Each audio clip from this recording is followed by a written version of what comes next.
श्रीगुर्वष्टकम्। शरीरं सुरूपं तथा वा कलत्रं यशश्चारुचित्रं धनं मेरुतुल्यं मनश्चेन्न लग्नं गुरोरङ्घ्रिपद्मे ततः किं ततः किं ततः किं ततः किम् कलत्रं धनं पुत्रपौत्रादि सर्वं गृहं बान्धवाः सर्वमेतद्धि जातं मनश्चेन्न लग्नं गुरोरङ्घ्रिपद्मे ततः किं ततः किं ततः किं ततः किम् षडङ्गादिवेदो मुखे शास्त्रविद्या कवित्वादिगद्यं सुपद्यं करोति मनश्चेन्न लग्नं गुरोरङ्घ्रिपद्मे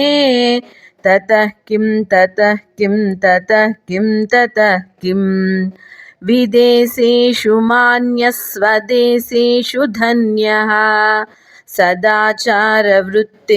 मत्तो न चान्यः मनश्चेन्न लग्नं गुरोरङ्घ्रिपद्मे ततः किं ततः किं ततः किं ततः किम्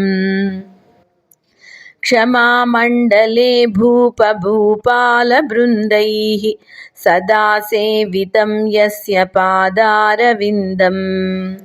मनश्चेन्न लग्नं गुरोरङ्घ्रिपद्मे ततः किं ततः किं ततः किं ततः किम् यशो मे गतं दिक्षु दानप्रतापात् जगद्वस्तु सर्वं करे यत्प्रसादात् मनश्चेन्न लग्नं गुरोरङ्घ्रिपद्मे ततः किं ततः किं ततः किं ततः किम् न भोगेन योगेन वा वाजिराजौ न कान्तासुखेनैव वित्तेषु चित्तम्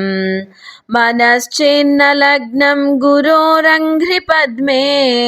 ततः किं ततः किं ततः किं ततः किम् अरण्येन वा स्वस्य गेहेन कार्ये न देहे मनो वर्तते मे त्वनर्घ्ये मनश्चेन्न लग्नं गुरोरङ्घ्रिपद्मे ततः किं ततः किं ततः किं ततः किम् गुरोरष्टकं यः पठेत् पुण्यदेही यतिर्भूपतिर्ब्रह्मचारी च गेही लभेत् वाञ्छितार्थं परं ब्रह्म संगः गुरोरुक्तवाक्ये मनो यस्य लग्नं गुरोरुक्तवाक्ये मनो यस्य लग्नं। हरे कृष्ण।